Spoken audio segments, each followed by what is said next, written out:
آپ اس سے اللہ کو غافل تصور نہ کریں. لا تحسبن، آپ تصور نہ کریں اللہ کو غافل عما ان چیزوں سے یعملو جن چیزوں پر عمل کر رہے ہیں الظالمون یعنی ظالموں کے عمل سے خدا کو غافل تصور نہ کریں. انما یؤخرہم، ظالموں کے عمل سے غافل نہیں ہے، پھر ظالموں کو یہ کھلی چھوٹ کیوں ہے، وہ اتنی آزادی سے کیوں کس طرح ظلم کر رہے ہیں. انما یؤخرہم، انہیں بے شک اللہ نے مہلت دی ہے، لیوم، اس دن کی، تشخصو، پھٹی رہ جائیں گی، فیہ اس دن، الابصارو، جس دن ان کی آنکھیں پھٹی رہ جائیں گی. مہطعین، گردن اٹھا کر چلنے کو کہتے ہیں مہطعین، مقنعی، سر اونچا کر کے، رؤوسہم، جس دن وہ گردن اٹھا کر سر اونچا کر کے چل رہے ہوں گے. لا یرتد الیہم طرفہم، اور ان کی نگاہیں خود ان کی طرف نہیں لوٹ رہی ہوں گی. وَأَفْئِدَتُهُمْ ہوا، اور خوف کی وجہ سے ان کے دل کھوکھلے ہوئے ہوں گے. ان آیات میں یہ انسانوں کو بتایا جا رہا ہے کہ بعض لوگوں کو جو یہی جی ہم ابھی شروع لا تحسبن صحیح ہے، جب ظالم اور جابر لوگ اس دنیا میں کھلا ظلم کر رہے ہوتے ہیں اور فساد پھیلا رہے ہوتے ہیں، اور ان لگتا ہے کہ ان ظالموں کو کوئی پوچھنے والا نہیں ہے، یہ ساری دنیا ان کی ہے، یہ کائنات ان کی ہے، انہیں آزادی حاصل ہے، یہ جتنا چاہیں ظلم کر لیں. اگر خدا ہوتا تو ان ظالموں کو یوں ظلم کرنے نہ دیتا. یہ سوال کبھی کبھار پیدا کیا ہے خدا دشمنوں کی طرف سے، ملحدین کی طرف سے، اور کچھ جو لوگ ظلم کا شکار ہوتے ہیں سادہ مسلمان، ان کے دلوں پر بھی یا ان کی زبان میں بھی یہ بات آ جاتی ہے، یا ان کے دلوں میں یہ خیال آ جاتا ہے کہ اگر خدا ہے تو پھر اتنی چھوٹ ان ظالموں کو کیسے ہے، اتنی آزادی کیسے، اتنا ظلم کرنے کا ان کو موقع کیسے ہے.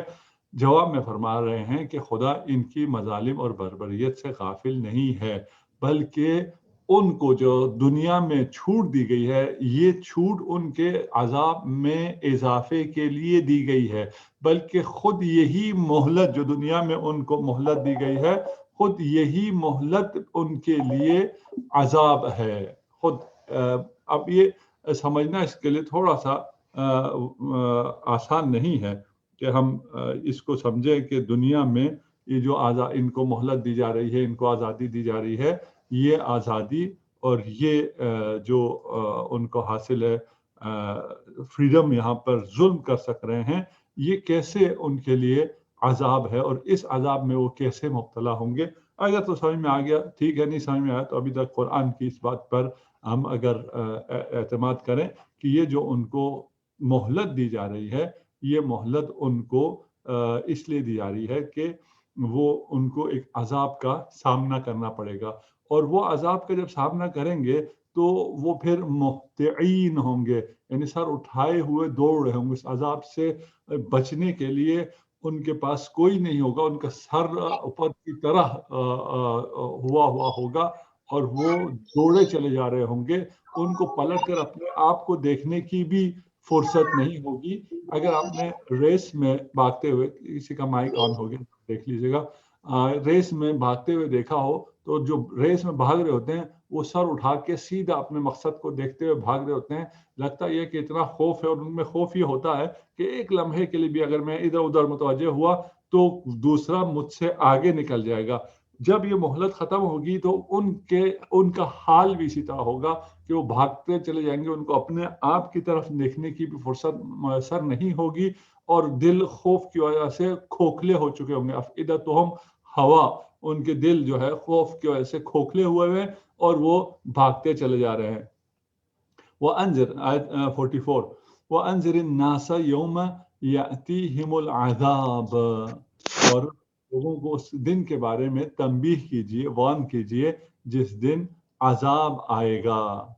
فَيَقُولُ الَّذِينَ ظَلَمُوا، تو جس دن عذاب آ جائے گا تو یہ ظالم لوگ کہیں گے رَبَّنَا أَخِّرْنَا إِلَىٰ أَجَلٍ قَرِيبٍ، اے ہمارے رب ہمیں تھوڑی سی مدت کے لیے ڈھیل دے دے، مجھے تھوڑی سی مدت کے لیے تاخیر چاہیے، ڈھیل چاہیے، نوجب دعوتک، اگر اب ڈھیل مجھے مل گئی عذاب سامنے دیکھنے کے بعد، وہ ظالمین وہ کفار یہ کہیں گے کہ اب ہمیں تھوڑی سی ڈھیل دے دے، نجب دعوتک، ہم آپ کی دعوت پر لبیک کہیں گے، ونتبع الرسول، آپ کے رسولوں پر کی ہم اتباع کریں گے، اولم، جواب میں ان کی ڈھیل جو ان کا اب جو مہلت مانگی جا رہی ہے، ایک مہلت خدا نے دی ہے اور پھر عذاب آ گیا، وہ مہلت ختم ہو گئی، اس مہلت ختم ہونے کے بعد عذاب کے آنے کے بعد اب یہ مہلت مانگ رہے ہیں، ان سے کہا جائے گا اولم تکونوا اقسمتم من قبل ما لکم من زوال، کیا تم وہی نہیں ہو جو قسمیں کھایا کرتے تھے کہ تمہیں کسی زوال اور فنا کا سامنے کرنا نہیں پڑے گا، اور تم اس طرح ظلم کرتے تھے جس طرح ہمیشہ تمہارے اقتدار میں باقی رہنا ہے،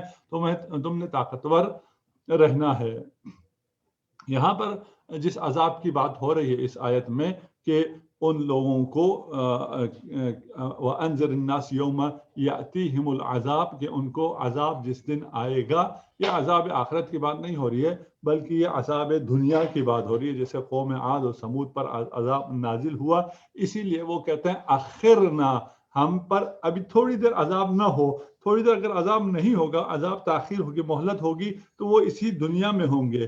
اگر قیامت میں ہوتا تو تاخیر کا لفظ استعمال نہ ہوتا، وہاں قیامت میں کفار اور ظالمین کہیں گے یا لیتنا نرد ولا نکذب بآیات ربنا، کہ کاش ہم پھر دنیا میں لوٹا دیے جائیں، پھر وہاں پر تاخیر کا لفظ نہیں ہے، وہاں دنیا میں لوٹا دینے جانے کا لفظ ہے، کہ اگر ہمیں واپس دنیا میں جانے کا موقع مل جائے تو پھر ہم وہاں جا کر دوبارہ اچھے عمل کریں گے۔ یہ کہہ رہے ہیں کہ نہیں، ابھی اگر یہ جو عذاب آ گیا ہے، بادل آ گئے ہیں، پتھر آ گیا، دریا آ گیا، سمندر آ گیا، جو بھی عذاب ہے، پہاڑ آ گیا، اس کو اگر روک دیا جائے تو ہم جو دعوت رب ہے توحید پر ہم کاربند ہو جائیں گے، اور ہم رسولوں کی، وہ حضرت موسیٰ ہو، عیسیٰ ہو، رسول اللہ صلی اللہ علیہ وآلہ وسلم ہو، ہم ان کے اتباع کریں گے۔ لیکن یہ وقت ختم ہو چکا ہے، اولم تکونوا اقسمتم، تم وہی تھے یا نہیں تھے، تم قسمیں کھایا کرتے تھے، جب تم سے کہا جاتا تھا پیغمبر رسول تمہیں حق کی طرف دعوت دیتے تھے تو تم قسمیں کھا کے کہتے تھے کہ اگر تم رسول ہو تو ہم پہ عذاب کیوں نازل نہیں ہوتا، ہم پہ عذاب نازل کر کے دکھاؤ، ہم پہ عذاب نازل نہیں ہو سکتا، اور کیونکہ عذاب نازل نہیں ہو رہا یہ ہمارے حق پر ہونے کی دلیل ہے۔ اس کا جواب دیا جا رہا ہے کہ تم جو اس قسم کی قسمیں کھایا کرتے تھے کہ ہم پر عذاب نازل نہیں ہو سکتا، ہم کبھی فنا نہیں ہو سکتے، ہم کبھی زوال کا شکار نہیں ہو سکتے ہیں، اس لیے ہم صحیح ہیں، لو اب آ گیا تمہارے اوپر عذاب آ گیا، اب جب عذاب تمہارے اوپر آ گیا ہے تو تمہاری حالت جو ہے وہ مہطعین مقنعی رؤوسہم ہے، ولا یرتد الیہم طرفہم وافئدتہم ہواء، تم کہتے ہیں تمہارے یہ حشر نہیں ہو سکتا، اب یہ ذلت و خواری تمہارا مقدر بن گئی ہے۔ آیت 45 وَسَكَنْتُمْ فِي مَسَاكِنَ الَّذِينَ ظَلَمُوا، اب دوبارہ اب ظالموں سے خطاب آ گیا ہے، دوبارہ مظلوموں کی طرف آ گیا، وَسَكَنْتُمْ، حالانکہ تم ان لوگوں کے گھروں میں آباد تھے، سَكَنْتُمْ فِي مَسَاكِنَ الَّذِينَ ظَلَمُوا أَنفُسَهُمْ، جنہوں نے اپنے اوپر ظلم کرتے تھے جو لوگ، وہ ان کے گھروں میں اب تم آباد ہو گئے ہو، یعنی وہ برباد ہو گئے، ان پہ دنیا کا عذاب آ گیا، وہ اس صفحے ہستی سے مٹ گئے یا دریا میں غرق ہو گئے، اب ان کی جگہ جن پہ وہ ظلم کرتے تھے یہ گھر اور یہ بار اور یہ تمام چیزیں ان کو مل گئی ہیں۔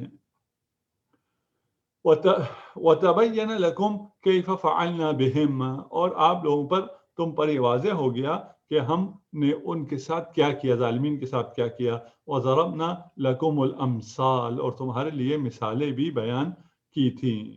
اچھا، یہ اب جو ظالم تھے جن کے بارے میں مظلوموں کا بھی یہ کہنا تھا یا خیال تھا کہ یہ ان کو کھلی چھٹی ملی ہوئی ہے.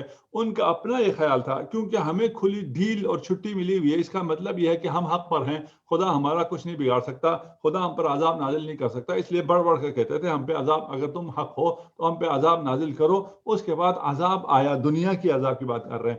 دنیا میں ان سے عذاب آیا. ان کے پاس جو گھر تھے، مساکن تھے، محلات تھے، قصور تھے، ان گھروں کو ظالموں سے چھین کر اس کی جگہ تمہیں ہم نے لا کر آباد کر دیا. اور تم اس بات کے عینی شاہد ہو کہ ان ظالموں کو ہم نے کیسے نابود کیا، اور ان کی ہلاکتوں کی مثالیں بھی ہم تمہیں دے رہے ہیں، ان کے برے انجام کی خبر بھی ہم تمہیں دے رہے ہیں، لیکن تم اس سے بھی عبرت حاصل نہیں کر رہے. یعنی اس کی جگہ جو آ جاتے ہیں، ان محلات میں بیٹھ جاتے ہیں، وہ خود ظالم بن جاتے ہیں، وہ خود اسی کریکٹر کو، اسی صفات کو اپنا لیتے ہیں. وقد مکروا مکرہم، اور انہوں نے اپنی مکاریاں کی.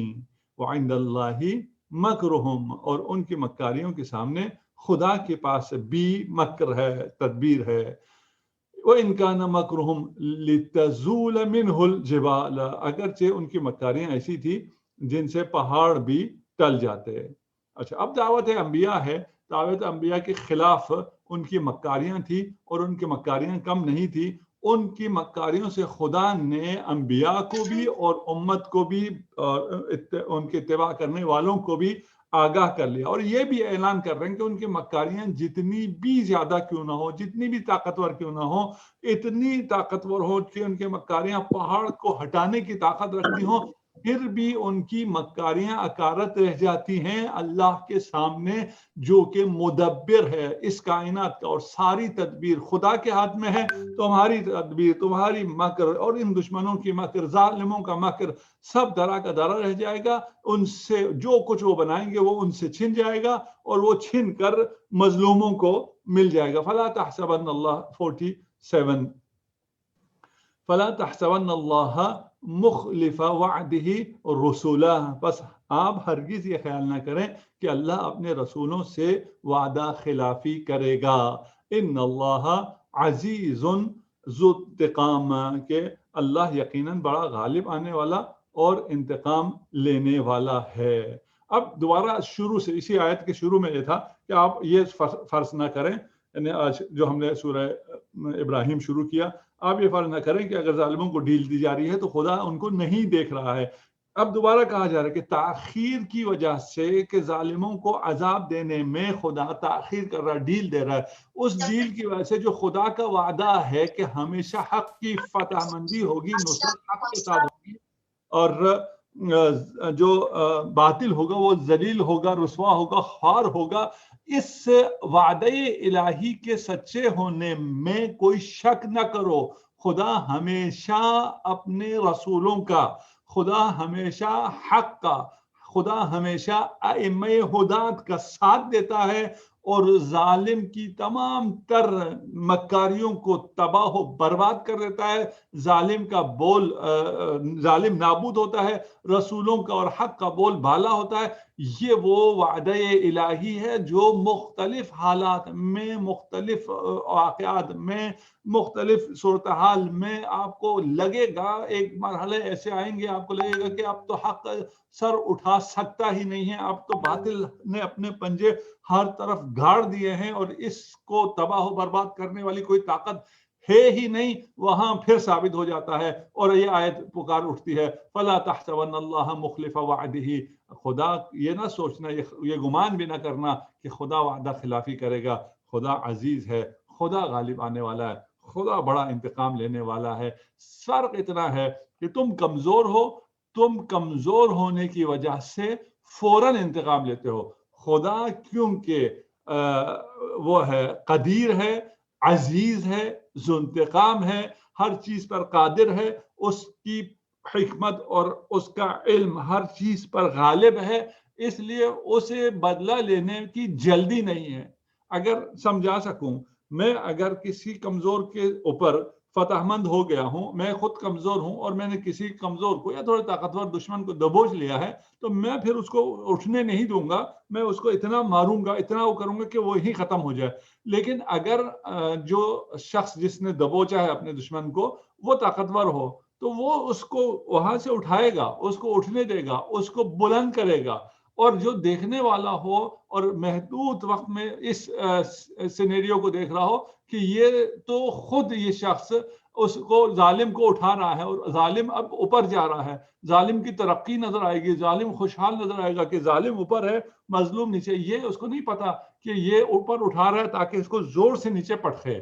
یہ جتنا اوپر اٹھائے گا اتنا اس کا اوپر جانا ظالم کے لیے عذاب ہے. ہم نے عرض کیا تھا کہ آپ کو شاید سمجھ میں نہ آئے کہ ہم خدا کہہ رہا ہے میں ڈیل دے رہا ہوں, اور ڈیل دینا ہی عذاب ہے.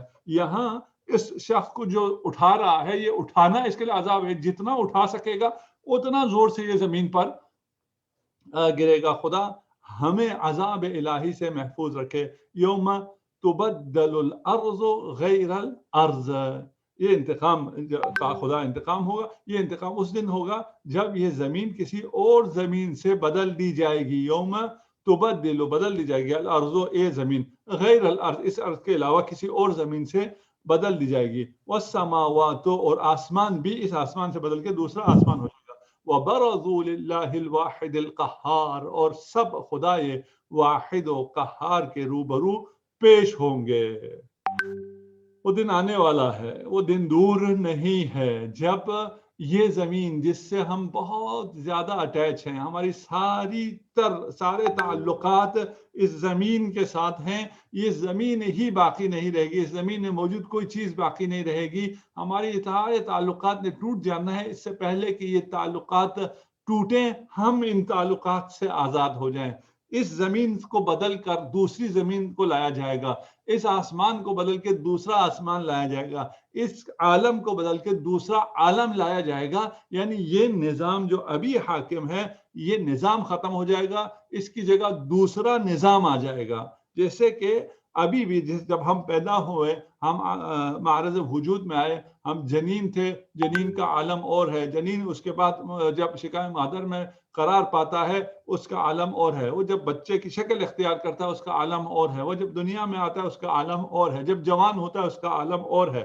ایک ہی عالم, لیکن اس کے حالات مختلف ہیں. اور زمین یہی ہے, آسمان جانے یہی پر ہے, اسی ایک میں سال کی اتنے آزادی مختلف حالات میں وہ گزرتا ہے. پھر یہ زمین و آسمان اور یہ سارا نظام وائنڈ اپ ہو جائے گا, اور دوسرا نظام آئے گا. اس وقت کیا ہوگا؟ برزوا للہ الواحد القہار, سب کے سب اللہ واحد قہار کے سامنے پیش کر دیے جائیں گے. وَتَرَى الْمُجْرِمِينَ يَوْمَئِذٍ مُقَرِّنِينَ فِي الْأَصْفَادِ, اس دن آپ مجرموں کو ایک ساتھ زنجیروں میں جکڑا ہوا دیکھیں گے.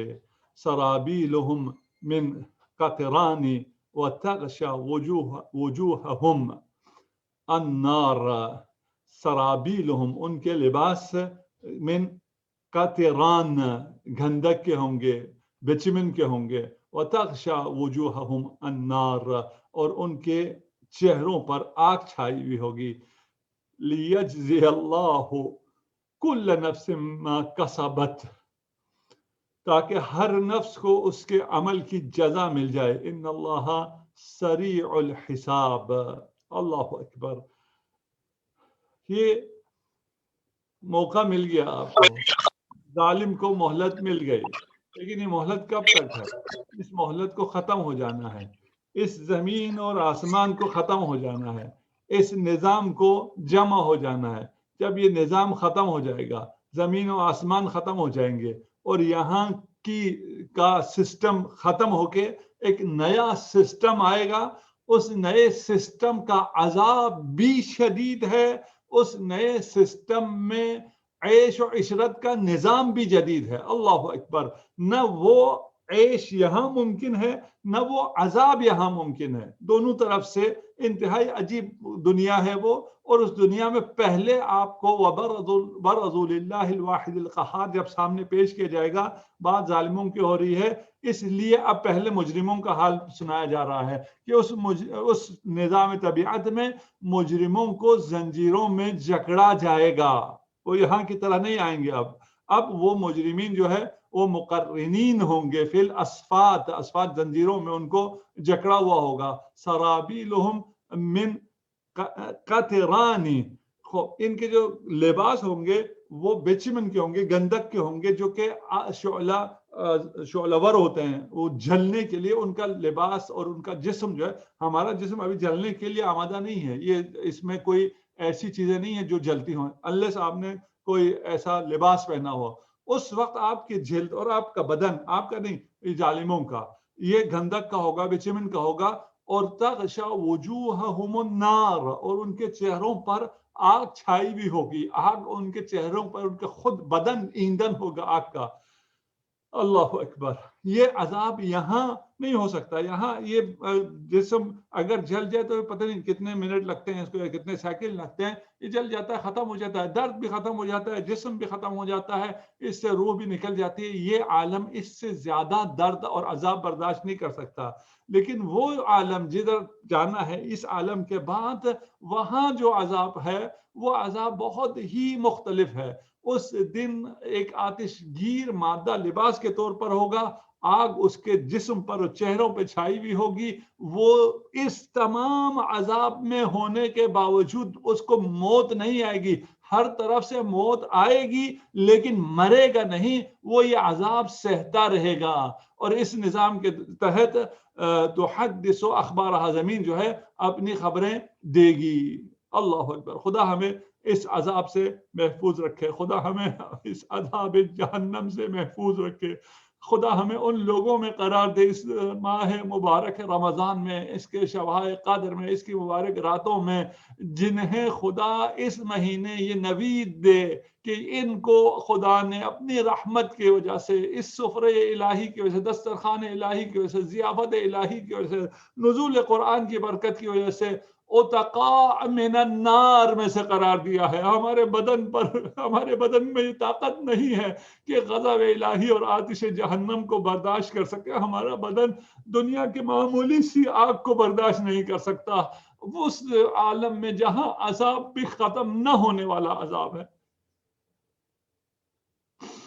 ھذا بلاغ للناس، یہ پیغام ہے، یہ پہلے بتا دیا گیا، یہ ہونے سے پہلے یہ قرآن لوگوں کے لیے ایک پیغام ہے، لینذروا، تاکہ لوگوں کی تنبیہ ہو جائے، تاکہ لوگ ڈر جائے، تاکہ لوگوں کو خبردار کر دیا جائے، لیعلموا انما هو الہ واحد، تاکہ لوگ جان لیں کہ وہ معبود تو بس ایک ہی ہے، الہ واحد، ایک ہی معبود ہے، اور نیز ایک ہی اور نیز عقل والے نصیحت حاصل کریں، تاکہ اولو الالباب جو ہے وہ تذکر حاصل کریں۔ یہ قرآن جو ہمارے لیے ایک ہدیہ الہی ہے، جس کو اس رمضان میں اتارا گیا ہے، یہ ھذا بلاغ للناس، یہ تمام انسانیت کے لیے پیغام ہے، اور اس پیغام کی روح 3 چیزوں پر مشتمل ہے۔ ایک، تنبیہ ہو جائے، ان کو، انسانوں کو وارن ہو جائے، لینذروا، تاکہ لوگوں کو پتہ چل جائے کہ کون سے خطرات ہیں، اگر آپ کو بچانے کے لیے قرآن آ رہا ہے، ہادی آ رہا ہے، رسول آ رہا ہے، ائمہ آ رہے ہیں، صلحاء آ رہے ہیں، علماء آ رہے ہیں، آپ کو بچانا چاہتے ہیں، آپ کو تنبیہ کرنا چاہتے ہیں، آپ کو انذار کرنا چاہتے ہیں، تو کیا چاہتے ہیں؟ وہ آپ کو خطرات سے بچانا چاہتے ہیں، وہ اس ماں کی طرح ہیں جو نادان بچے کو خطرات سے بچاتی ہے، سب سے پہلے اس کو پروٹیکٹ کرتی ہے، اس کو خطرے والی چیزوں سے دور رکھتی ہے، اس کے گھر کو، اس کے ماحول کو محفوظ بناتی ہے۔ اسی طرح یہ قرآن آپ کے عالم کو، آپ کی کائنات کو، آپ کی اس اور اس کے بعد والی کائنات کو، ہیر اور ہیر آفٹر کو، دونوں کو محفوظ بنا رہی ہے، آپ کو آنے والے خطرات سے آگاہ کر رہی ہے۔ اور دوسرا جو ہے وہ توحید ہے، جو اس قرآن کی پیغام کی روح جو ہے آپ کو تنبیہ کریں، آگاہ کریں، اس کے بعد آگاہ کرنے کے بعد، خطرات سے دور کرنے کے بعد، آپ کو خدائے واحد قہار کی پرستش کے لیے آمادہ کیا جائے کہ خدا ایک ہی ہے، حاکمیت ایک ہی خدا کی ہے، اسی کا قانون چلے گا، وہی صرف لائق پرستش ہے، اس کی ہم عبادت کریں گے، اور اس عقیدے میں کہ ہم نے حق حاکمیت اسی کو حاصل ہے، حق قانون گزاری اسی کو حاصل ہے، قانون اسی کا ہوگا، اور ہم اس کے قانون کے اور اس کے سامنے سر تسلیم خم کر کے اس کی بندگی اختیار کر کے باقی تمام بندگیوں سے آزاد ہو جائیں گے. ہم انسانوں کی بندگیوں سے آزاد ہو کر انسانی قدروں سے مالا مال ہو جائیں گے. پھر اسلامی تیسری چیز یہ ہے کہ اسلامی تعلیمات کی حقانیت پر بین دلیل یہ ہے کہ یہاں جب بھی کوئی پیغام دیا جاتا ہے، اس پیغام دینے کے بعد آپ کو کہا جاتا ہے کہ تم اپنے عقل سے کام لو، تم خود سوچو. تمہیں یہ نہیں کہا جا رہا کہ تم اس بات کو مانو اور سوچے بغیر مانو. یہاں یہ بات بھی میں آپ کو گوشگزار کرنا چاہتا ہوں کہ ہمارے ہاں آج کل یہ چیز چل رہی ہے، ممبر سے آپ کو کہا جاتا ہے کہ سوچنا نہیں، سوچنے تو گئے اور ماننا ہے، اور ہم صرف ماننے والے نہیں. قرآن کی تعلیمات نہیں ہے. جو بھی قرآن کی کوئی بھی تعلیمات ایسی نہیں ہے جسے اگر آپ نے سوچا تو آپ مشکل میں پھنس جائیں اور آپ کی سوچ آپ کا ساتھ نہ دے. یہ عقل خدا نے ہمیں دی ہے اور یہ خود حجت ہے، اور اس عقل میں یہ طاقت ہے کہ وہ حق کو تلاش کر سکتی ہے، حق کی تشخیص دے سکتی ہے. اس حق کے حق ہونے کا اسے پتہ چل جاتا ہے، اگرچہ اس کو رہنمائی کی ضرورت ہوتی ہے. خود صرف کافی نہیں ہے. اکیلا عقل، صرف آپ کی عقل آپ کو حقائق تک نہیں پہنچا سکتی ہے. آپ کے عقل کو جب رسول باطنی کو، یہ رسول باطنی ہے، رسول خارجی کے ذریعے، رسالت مآب صلی اللہ علیہ وآلہ وسلم کے ذریعے، قرآن کے ذریعے جب آپ کو آئین مل جائے، آپ کو فکر مل جائے، آپ کو توحید مل جائے، آپ کو تنبیہ مل جائے، اس کے بعد اگر آپ اپنے عقول کا استعمال کریں، سوچیں، حقائق کا کھوج لگائیں، تو آپ کو معلوم ہو جاتا ہے کہ حق کہاں ہے. الحمدللہ سورہ ابراہیم بھی ہم نے ختم کر لی ہے، اور آج ہم نے تھوڑا نسبتاً جلدی یہ کور اپ ہو گیا ہے. آج سوال ہم زیادہ لے سکتے ہیں. ایک بات جو میں یہاں کہنا ضروری سمجھتا ہوں وہ یہ ہے کہ الحمدللہ مجھے اس پر فخر ہے کہ بہت اچھے سوالات آپ کرتے ہیں، اور موضوع سے متعلق اسی دائرے میں اتنے اچھے سوالات نصیب نہیں ہوتے. ہم بہت سی جگہوں پہ کلاسز بھی کرتے ہیں، سیمینارز بھی کرتے ہیں، اور لیکن یہ جو ایک بہترین ہمارا مباحثہ ہے، اور اس مباحثے میں بہترین سوالات آپ کی طرف سے موضوع کے مطابق آتے ہیں. میری طرف سے جوابات ناقص آنے کی میں معذرت خواہی کرتا ہوں اور اپنے کم علمی کا اعتراف کرتا ہوں، اور جو جواب پھر بھی مجھ سے بہتر بن پائے میں دوبارہ بھی اس کے لیے کوشش کروں گا. ابھی اگر آپ میں سے کوئی سوال رکھتے ہیں تو پھر آج ہمارے پاس نسبتاً ٹائم زیادہ ہے. بسم اللہ الرحمن الرحیم. السلام علیکم. وعلیکم السلام ورحمۃ اللہ. جی، میرا سوال یہ ہے کہ قرآن میں تنبیہ بھی ہے، خوف بھی ہے، اور محبت بھی ہے اللہ تعالیٰ کی. اگر ہم اس کو کیٹیگوریکلی اس کے پورشنز کریں تو کون سی آیات ہمیں زیادہ ملیں گی؟ آیات حب ود اللہ، یا تنبیہ کرنے والی، یا خوف؟ یعنی کہ خوف سے ہم اللہ کو پہچانتے ہیں اللہ تعالیٰ کو، یا اللہ تعالیٰ نے زیادہ تر محبت سے اپنی طرف دعوت دی ہے؟ Thank you. جزاکم اللہ. بہت اچھا سوال ہے کہ ہم نے کہا کہ قرآن میں خوف بھی ہے اور محبت بھی ہے، امید بھی ہے، خوف بھی ہے، خوف بھی ہے، رجا بھی ہے، خوف رجا جسے ہم کہتے ہیں. اور اس میں سے خوف زیادہ ہے یا محبت زیادہ ہے؟ ہم نے خدا کو خوف کے ذریعے پہچاننا ہے یا ہم نے خدا کو محبت کے ذریعے پہچاننا ہے؟ ایک خدا کرسچینٹی کا خدا ہے، وہ صرف لو ہے، وہاں پہ صرف محبت ہے، اور وہاں پر اسی محبت کے ذریعے وہ اپنے خدا کا تعارف کراتے ہیں. ایک اسلام میں خدا کا تعارف ہے، قرآنی خدا کا تعارف ہے، جو دونوں باتوں کو ساتھ ساتھ لے کے چلتا ہے. اور یہ جتنے ہم آیات پڑھ رہے ہیں وہاں ہمیں بالکل بیلنس لے کے چلا جاتا ہے، اور کافروں کا جہاں بتایا جاتا ہے وہیں پھر مومنین کا بتایا جاتا ہے. جنت دکھائی جاتی ہے وہیں جہنم کا حال دکھایا جاتا ہے. نہ ہم اس جنت کے نعمات کو سمجھ سکتے ہیں اور نہ ہی اس دوزخ کے عذاب کو یہاں ہم سمجھ سکتے ہیں. اس کے باوجود جب دونوں چل رہا ہے، ہم نے کس کو زیادہ ترجیح دینی ہے؟ مومن کو ہمیشہ خوف اور رجا کے درمیان میں رہنا ہے، بیلنس رکھنا ہے. اس کو یہ آیات بھی آپ کو بیلنس رکھتی ہیں، اور ان آیات کے نتیجے میں جو نتیجہ آپ کو اخذ ہوگا اس میں بھی آپ کو خوف اور رجا دونوں کو ساتھ لے کے چل رہا ہے. نہ بہت زیادہ خوف اور امید ختم ہو جائے، نہ اتنی امید کے خوف ہی باقی نہ رہے. اب یہ خوف کیا ہے اور کیسا خوف ہے؟ یہ خوف عام خوف سے مختلف ہے، وہ ایک ٹوٹل ایک الگ بحث ہے، ابھی ہم اس میں نہیں جا رہے. لیکن یہ اس بات کو اگر آپ نے ایک دفعہ نوٹ کر لیا کہ خوف اور رجا دونوں کو بیلنس رکھنا ہے اور دونوں کو ساتھ لے کے چلنا ہے، اور یہ دونوں کو قرآن نے بیلنس رکھا ہے. یہ اس بات کو اسٹیبلش کرنے کے بعد اگر ہم پھر بھی بات کریں کہ خوف اور رجا میں قرآن میں محبت، رحمت، رجا، امید کو زیادہ فوقیت دی گئی ہے. بسم اللہ الرحمن الرحیم، جہاں پر خوف اور رجا کو بیلنس رکھ کے چلائی جا رہی ہے اس کی ابتدا رحمان الرحیم سے ہو رہی ہے. صرف ایک آیت، ایک سورت ہے جس میں بسم اللہ الرحمن الرحیم نہیں ہے، سورۃ توبہ. اس کے علاوہ ان تمام آیات میں اس میں اب بیلنس نہیں کیا گیا کہ 114 ہے تو 114 میں سے آدھے کو رحمان الرحیم کے ساتھ اور آدھے کو خوف اور وعید کے ساتھ شروع کیا جائے. نہیں، سب کو رحمت کے ساتھ شروع کیا جا رہا ہے. اس کا مطلب یہ ہے کہ محبت کا پہلو زیادہ ہے، اور محبت کے ذریعے ہم نے خدا کو پہچاننا ہے، اور محبت ہی کے ذریعے ہم نے توحید کو اپنانا ہے، خدا کی پرستش کرنی ہے، خدا کی عبادت کرنی ہے، خدا سے عشق کرنا ہے.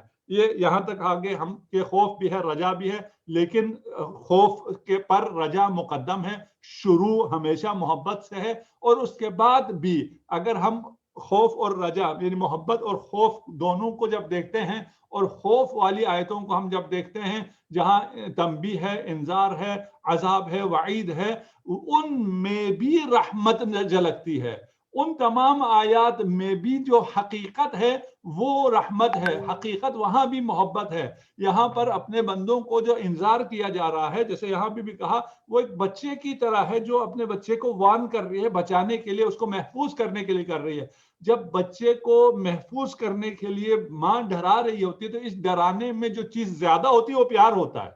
اسی طرح خدا جو آپ کو انذار کر رہا ہے، وعید کر رہا ہے، ڈرا رہا ہے، خوف زدہ کر رہا ہے، اس میں بھی محبت شامل ہے. اسی میں بھی پہلے محبت ہے، اور اسی محبت کی وجہ سے پھر یہ انذار ہے. پھر یہ جو جہنم ہے، جہنم بھی رحمت الہی ہے. اس لیے کہ ہم میں سے بہت سے لوگ ہیں جو اللہ کی کمال کی وجہ سے اللہ کی عبادت کریں گے. کچھ لوگ ہیں کمال کی وجہ سے عبادت نہیں کرتے، اس کو لائق عبادت سمجھ کے نہیں کرتے، جنت کی لالچ میں عبادت کریں گے. کچھ یہ ہیں کہ ان کو جنت کی لالچ بھی نہیں ہے، وہ بہت زیادہ زاہد ہیں اس معاملے میں.